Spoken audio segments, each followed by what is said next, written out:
Hey, Travis here. I wanted to take a little time today and talk just a bit about some thoughts on narrating fantasy, Gamelit, lit RPG, progression fantasy, cultivation books. Um, because a friend contacted me a few days ago. They had a friend who was getting into audiobook narration and ultimately was most interested in fantasy and sci-fi, genre fiction.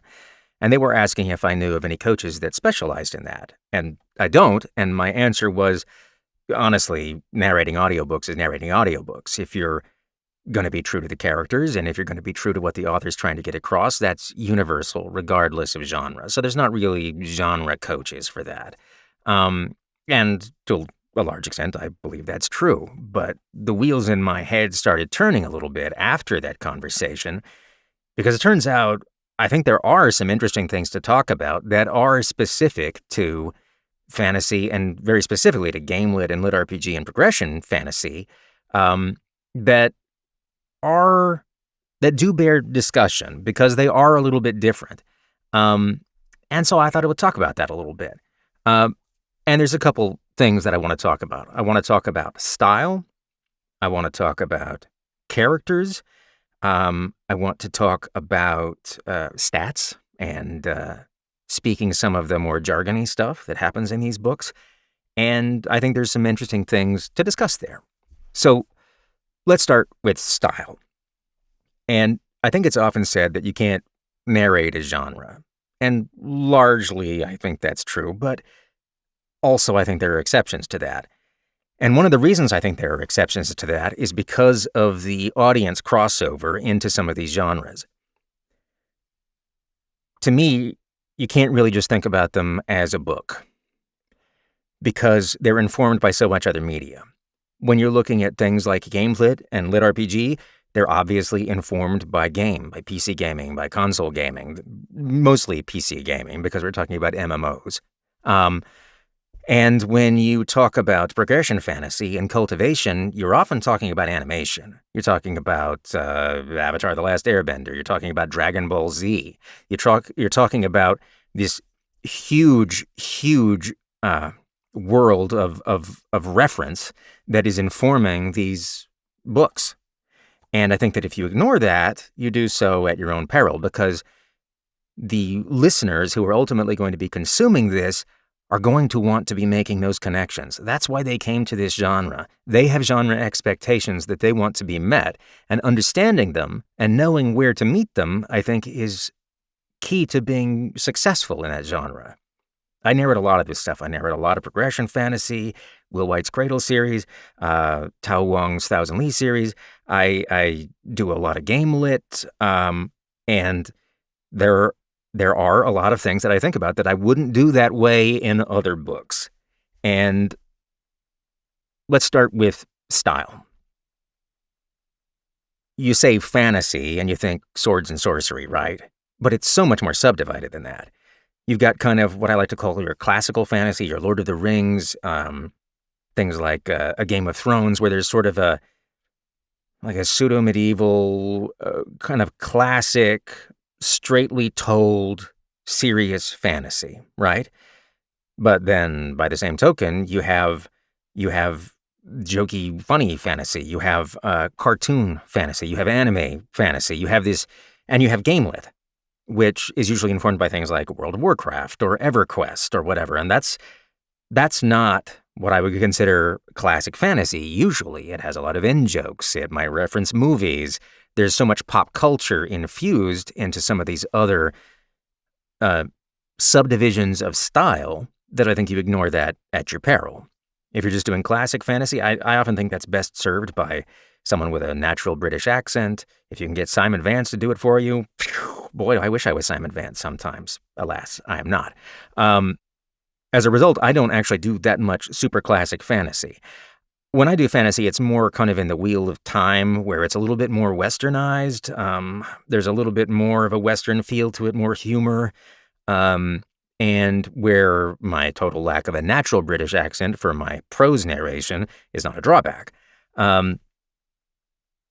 So we kind of go to the other side of that, and you're looking at things that are going to be influenced a lot by animation. when you're talking about progression fantasy and cultivation, a lot of the audience that's going to be crossing over and listening to that, a lot of their background is going to be in anime. They're going to have watched Dragon Ball. They're going to have watched Avatar: The Last Airbender. And when they are listening to or reading books like this, to a certain extent, they're assembling that animation in their mind. That's the ultimate goal, is to feed that same place. So when you're approaching those books and you're approaching that prose and those characters, the kinds of choices that you make can be informed by that to give you a more straightforward connection to the person who's listening. Listen to the dubbing or the voice acting in Japanese-produced animation that's been dubbed versus like Disney animation, right? There are clear differences in the way that they cast and in the way that the lines are delivered, the level of intensity, what sort of voices they choose for a specific character, based on their size or whatever, right?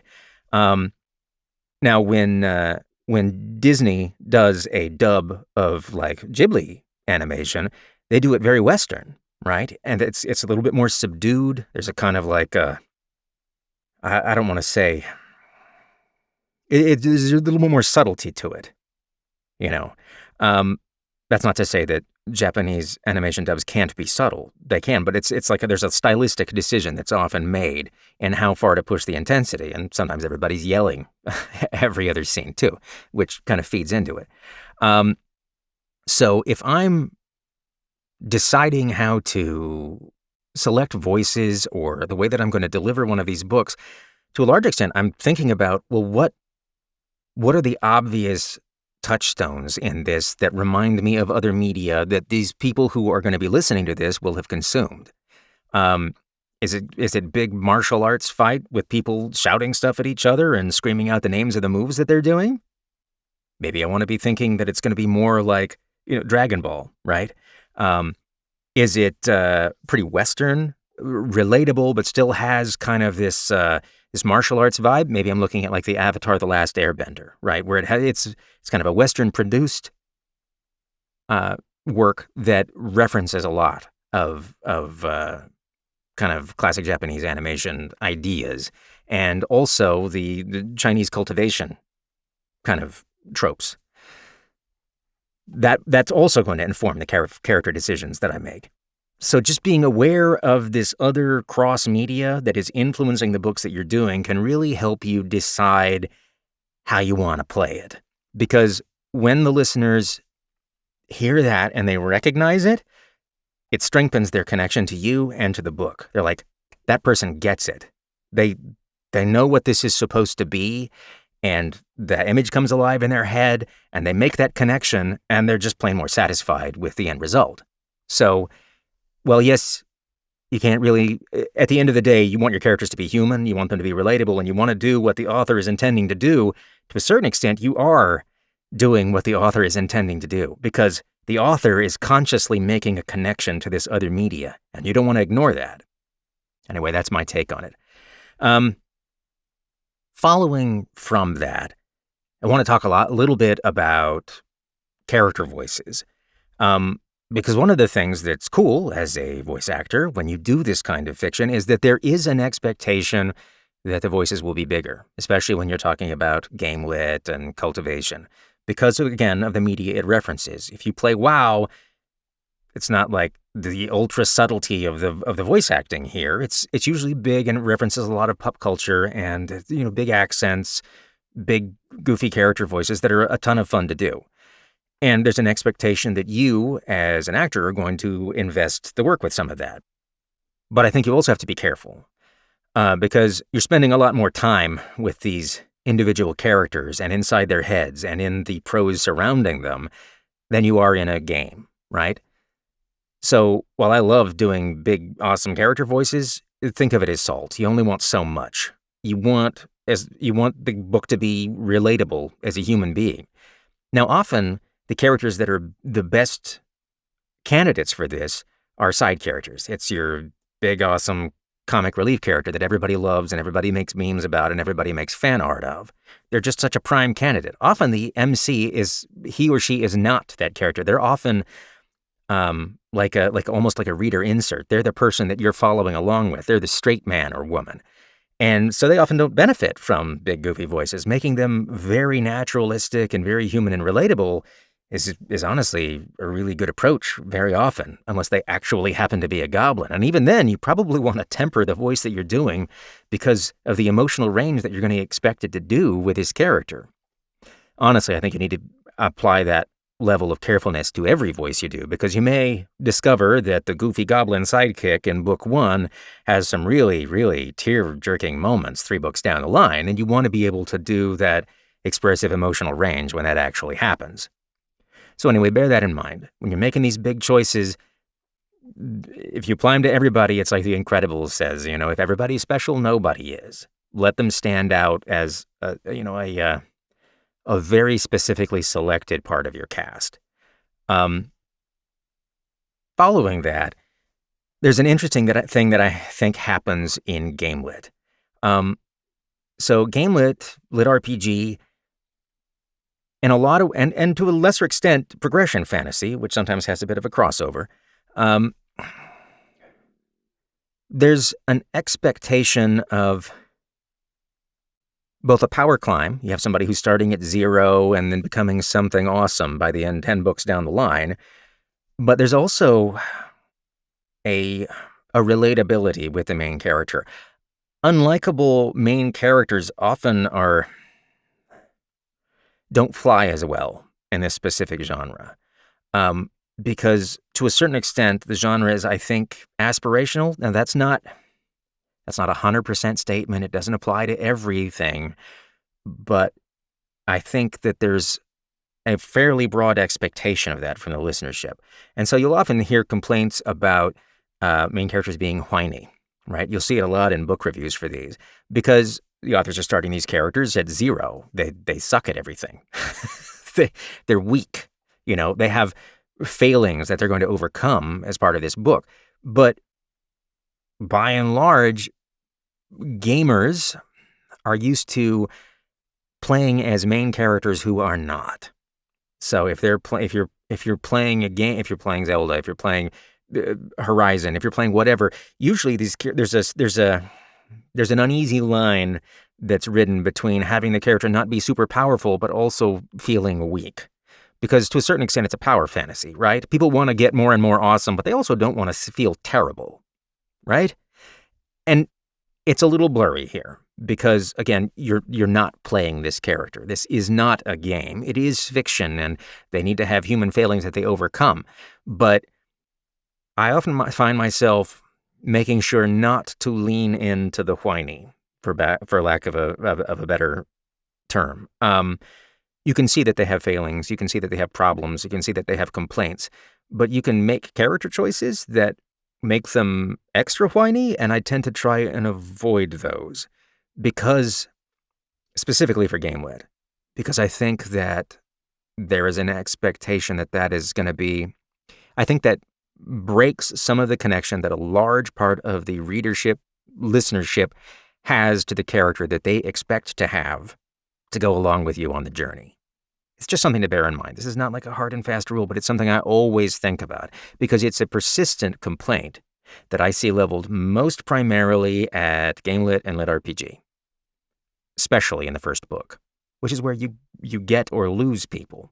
So finding a way to expose vulnerability in these characters without making them unlikable is, unless it's literally if the character is literally supposed to be unlikable, make them unlikable. I'm not suggesting that you subvert what the author is trying to do with the character, but there's so many shadings to how this stuff can be delivered. You can lean in real hard or not.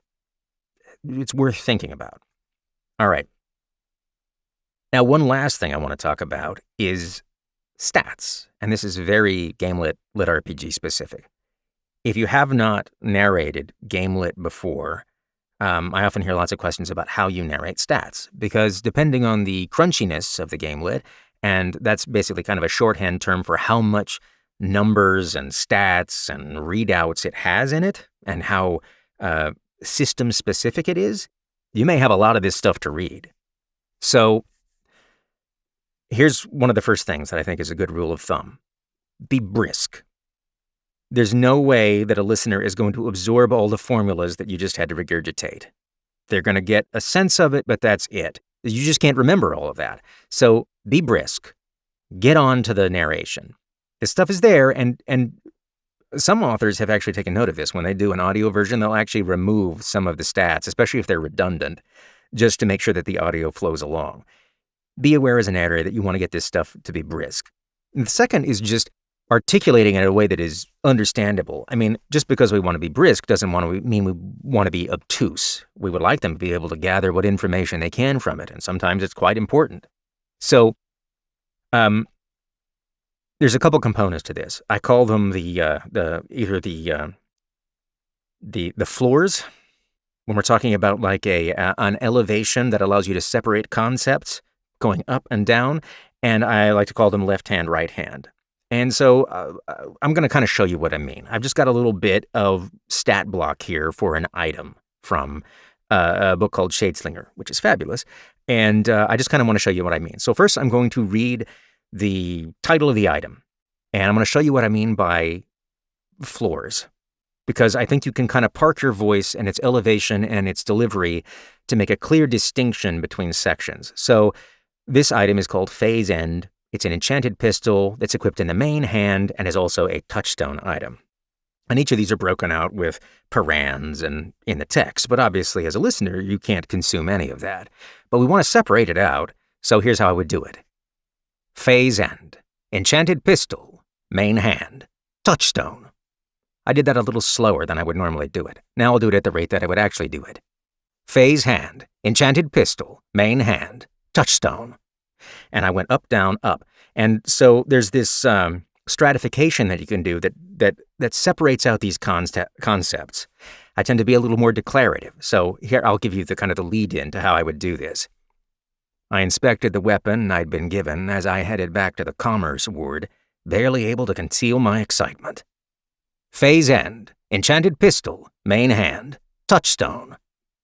Now, another thing I think that is important to do is to replicate from item to item how you elevate those. So we're going in the same order so that you don't go down for enchanted pistol the next time it's mentioned. You always go straight up, down, up.